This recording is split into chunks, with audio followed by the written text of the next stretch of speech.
You're listening to the IT Career Energizer podcast, episode 12. Welcome to the IT Career Energizer podcast. For anyone who wants to build and grow a career in IT, develop and improve your strengths and skills, be inspired and motivated by the successes of others, manage your career progression, and achieve your IT career goals. And now, your host, Phil Burgess.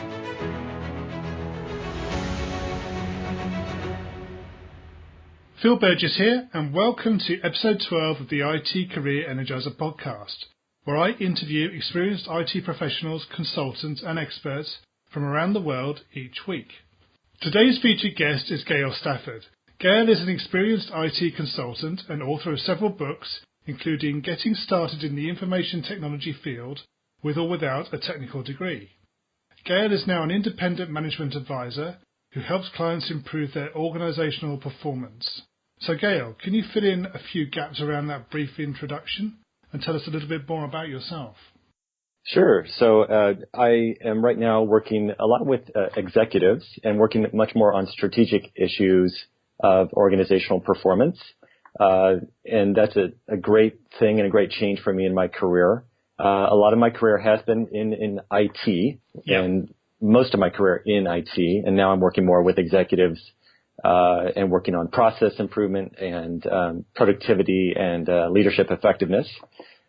Still, a lot of my job does involve, of course, making good use of IT to get the work done, and that's a little bit about how my career has shifted over the years. And I am presently in San Mateo, which is near the city of San Francisco. And I'm part of a member of a consulting division that works with the San Mateo County Health System. And then in my free time, I also run special events and workshops for professionals that want to improve in their coaching capability. Right. And that want to improve in their consulting skills. Okay, that sounds like you've moved on a bit from your initial IT career then.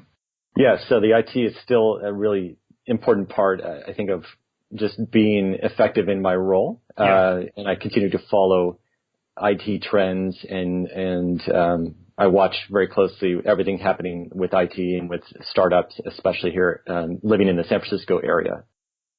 Can you share with us a unique career tip that the IT Career Energizer audience need to know and probably don't? Sure. So I think everybody knows a couple things already, which is that you need to be known for, getting things done, producing results. You also need to be known for having good teamwork skills, for being a good collaborator. Yeah.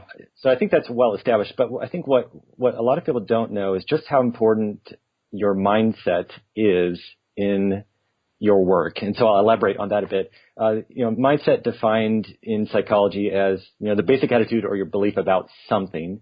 And in my case, I'm talking about the mindset for your growth in your work. And so specifically, I'll just talk about a study that they did that proved how important the mindset is to what you do. And what they did was, in this study, they took housekeepers that worked for 7 hotels, and they took half of this group of housekeepers and they just told them a couple of things, brief presentation. They told them how many calories their daily work burns when they're doing housekeeping and how similar their work of vacuuming is to cardio exercise. And the other half of the group didn't get any information about this. They were just, part of the control group. There was no information given to them. So they measured them before at the start of this experiment. And then several weeks later, they measured them again. Mm-hmm. And they found that the group that had information about the benefits of their work to their well-being and to their fitness, they actually improved. Even though they didn't do any additional work, they were doing the exact same workload as the other group, the control group. Yeah. They improved on certain measures. They lost weight and they had lower cholesterol. So I use this as an example to show people how important your mindset is, your basic attitude is when you go through an experience. And especially, let me talk about how this applies to careers. A lot of times in your career, you get handed interesting projects, you get handed fun projects, and those are great, and you love them. But I think a lot of times, especially when we're starting out, we get things that are not so fun. We're kind of handed a mess. Maybe it's a system we have to manage, an application we have to manage, a team that we have to lead. And what I want to drive home here is the point that when you're handed things that are not ideal, that are not optimal, try to work on your mindset and ask yourself, what skills can I build in this difficult circumstance I am in? So what new skills can I develop in myself around becoming more resilient? What new technical skills could I develop? What new process skills could I develop, and teamwork skills? So there's a lot to it, and a lot of it, what I'm getting at is just the growth mindset that you develop really determines your ability to thrive in your career in the long run. Yeah, that's interesting. In terms of that sort of psychology, it's probably also useful for people who lead teams or manage people, because sort of providing that psychological view obviously helps to build effective and efficient teams as well. Oh, yes. And I think the great thing about this is if you learn to kind of become the master of your own mindset, your own basic attitudes about work and about learning at work, it is infectious. It does have this contagious effect on others around you, and it does really inspire them to want to learn more and grow more. So people do feel attracted to working with those types of professionals, who yes. are really interested in their own growth and learning, and they have this kind of lifelong commitment to growth and learning, and it'll take you very far. Yeah, I totally agree. I've worked with a couple of individuals I can think of off the top of my head who have that sort of a very positive outlook and are able to energize teams just by the way they look at their career and what they do. So yes, Totally agree. Yeah. Great. Okay, can you tell us about your worst IT career moment and potentially what you learned from that experience? Sure. So I had responsibility for University of Illinois, and I was running an IT service for the university, which was the campus email system. It was an old system. It was being retired, and it took a really long time to retire the system. We're talking it was easily 1 year, at least a year, to retire this old unwanted email system. For me, it was a really boring part of my career. The reason I say it was the worst moment is that I just wasn't learning anything because I had a lot of skills around that email system, technical skills for managing that system. And as we retired it, I realized, all the time, the years I spent learning and acquiring technical skill around email system and so forth, it's just not relevant because the system's going away. No one really liked the system because it was old, it was outdated. We were replacing with a new Microsoft Exchange service for email and calendar, which was a great thing. And I just remember that was a very hard part of my career, just dealing with the fact that I felt like I was kind of tied down to this old service until we could retire it. And I wasn't really doing anything really exciting. I learned from that I like to be working with things that are new and different and more about the future and not so much about the past. So yeah. Okay. Yeah. So you like the cutting edge of technology? I do. I like to follow, a lot of startups here in the San Francisco area. I'm really interested in what's the latest thing coming out. And I like to, be an early adopter. Okay. So do you find that personally you may get bored quite quickly? Sometimes. Yeah. Sometimes, yes. I tend to enjoy creative work much more than say routine and highly structured work. So that's partly why I enjoy the challenge of consulting and coaching and working with people. There's a lot of creativity and a lot of flexibility required to do that well. Yeah. So a very technical role, it just wasn't using my strengths. It was not challenging me to grow. So I was really happy when we finally retired that system, and it was definitely a moment of freedom for me when we got it. Yes. Moving on from your worst moment, can you share with us your IT career highlight or greatest success and how you were able to achieve it? Sure. So this came quite recently after retiring that email system, and this project was starting up during that phase of retiring the email system, where we started up this learning group to work on developing more effective leaders in the IT professional community that worked for University of Illinois. So our goal there was to create an internally run, internally planned, internally designed leader development program that's a 6-month program for IT professionals who wanted to excel as, say, in their first time as a manager, or maybe in some cases their job was to manage other managers. But all these are in IT. These are all people working in IT departments across the University of Illinois. So that was great. Starting that group up, I was the co-founder of that group. I helped to design the whole the whole focus of the program and to design 6 modules. And then we recruited a really good team of facilitators that did the real work of the finer details of what we would actually present, and they did the actual work of presenting. But I was really happy that I got to be a co-founder of a really exciting new leader development program that every year it continues to run. And I continue to get postcards from those guys with each new graduating cohort of students. Yeah. So it's still going on here. 5. I think we're at like year number 4 or 5. Wow. And it's great. It was a great thing to put some of my different skills for coaching and developing leaders and put that to work. Yeah, that sounds great. What one thing excites you about the future of a career in IT? So I'm more convinced now than ever before, especially now that I'm not strictly inside an IT department. I see IT a little differently because I'm not sitting and embedded in that IT team right now. But I see very clearly that IT is so important to the success of any strategic initiative, in my view. Like if you want something to improve, like a process to improve, to become more efficient, let's say you're in healthcare, it ultimately does come down to getting good IT systems and getting good processes in place through the use of technology. So I'm really excited about IT. I'm really glad I wrote the book about getting started in IT careers. Can you tell us a bit about your book? Yeah, so I wrote it primarily for the person out there who doesn't necessarily have a degree in a technology discipline, but they're curious about IT. They've found that, so if you're out there and you have found, hey, I like to figure stuff out with software, with computers, with websites. Maybe you're that person that just likes to tinker, likes to figure stuff out, and you found you're pretty good at it. That's the kind of person I wrote the book for, to help them decide what is their path to get some entry into this field. Even if they don't have a degree, how do I get started in a small way?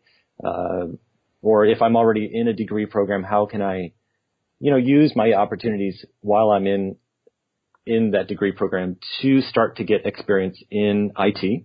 So I was just trying to give people an idea also of how to think about the kind of the relationships and the communication and the learning process of coming into IT and being good at what we call the soft skills, which are just as important, I think, as the technical skill and the functional skills. Yeah, so I wrote this for people that were pretty new to the idea of an IT career, and they wanted to evaluate it and make a decision based on the book.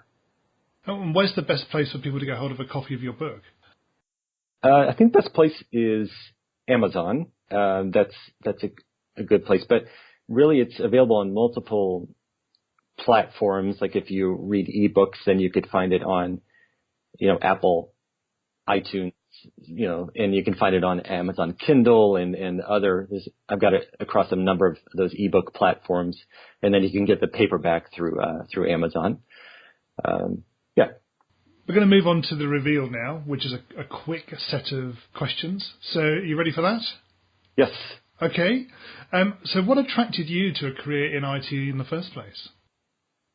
So I from the 1980s, I just found I loved to learn about how computers worked. I was good at it, figuring them out, good at explaining them to others, and I just found I was good at it. I loved to tinker. So. Okay. So when you say the 80s, what were you using at the time? Let's see. We had a Commodore 64. Yeah. That was my first computer. What is the best career advice you've ever received?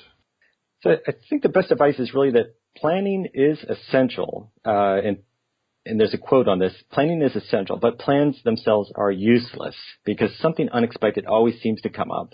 However, it is essential to have a plan and have a direction and have a really clear intention about where you want to go with your career. Yeah, that's great advice. If you were to begin your career again right now, what would you do? So I would start from the very early part of my career on project management. I entered that later. However, I think it would have been better if I started with project management and with training and coaching teams very early in my career. Yeah. Okay, I mean, it's interesting when you say that. A lot of people consider that every role in IT has to be technical, and that's not necessarily the case. So I think project management, although it has technical elements to it, is a good example of a career path within IT that doesn't necessarily have to have the detailed knowledge some might expect. Yes. What career objectives are you focusing on right now? So right now I'm really focused on executive coaching, helping people become more effective as leaders. So I'm working on initiatives that involve CEOs and senior leaders that are strategic in nature, that are focused on quality improvement and improving the focus we have on our customer. And that's generally what I'm learning, is how to be a good coach, how to be a good consultant, and work at the strategic levels of an organization. What's the number one non-technical skill that has helped you in your career?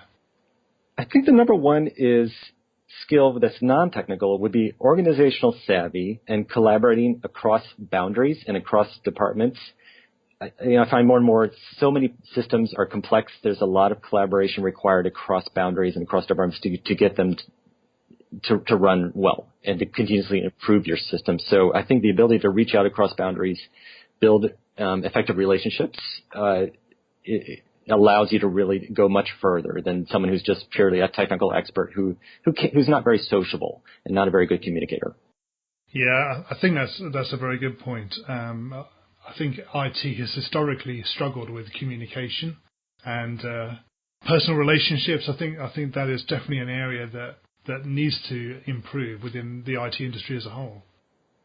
Yes, it's a really important thing, and the great thing is it can be practiced. You can practice at anything and improve anything, and I think that goes with communication skill too. Can you share a parting piece of career advice with the IT Career Energizer audience? Sure. I would go back to the importance of your commitment to lifelong learning and commitment to what I call developing a performance psychology, developing this high-performance psychology through reading books and through reading books about successful people. Try to study the psychology of successful people in any discipline. Doesn't matter if they work in IT or elsewhere. But try to study the psychology of these successful people and the mindset that they brought to their work, to their career, and learn from those people. That's what's helped me to kind of stay on the ball and continuously improve in my career and continuously advance and move into different, phases of my career pretty smoothly. So I think, work on, understand psychologies, understand the psychology of success, and read as much as you can and listen to as many podcasts as you can and just try to apply it in your own career. No, I agree. I think the more you can learn and the more effective you'll become. And finally, what's the best way we can find out more about you and connect with you? Sure. So you're welcome to reach out to me through my LinkedIn and also through my website. So my website is just galestafford.com. You could type me into Google and find my website. You can type my name into LinkedIn. You'll find me on LinkedIn. And, I'm happy to talk with IT professionals who want to get in touch and, running different groups, learning groups, coaching groups for professionals, including IT professionals who want to learn how to become more effective leaders. So they're welcome. If you're interested in that, please get in touch with me. Okay, sounds great. Gale, thank you so much for joining me on the IT Career Energizer podcast today. It's been great chatting with you. Thank you so much. It's been a pleasure. Well, I really hope you enjoyed this week's chat with Gale Stafford. You'll find full show notes for the episode on the website at itcareerenergizer.com/E12. And while you're at the website, I'd really appreciate you leaving me any feedback you have about the podcast, such as subjects to cover and guests to invite onto the show. In next week's episode, I'll be talking with Robin Fisher of NetGain Technologies. If you haven't done so already, Please remember to subscribe in iTunes to get this and future episodes automatically downloaded to your device. And if you're inclined to do so, please leave a rating and review in iTunes about the show. So until next Monday's episode, have a great week. Thanks for listening to the IT Career Energizer podcast. To find out more about building a successful career in IT, visit itcareerenergizer.com.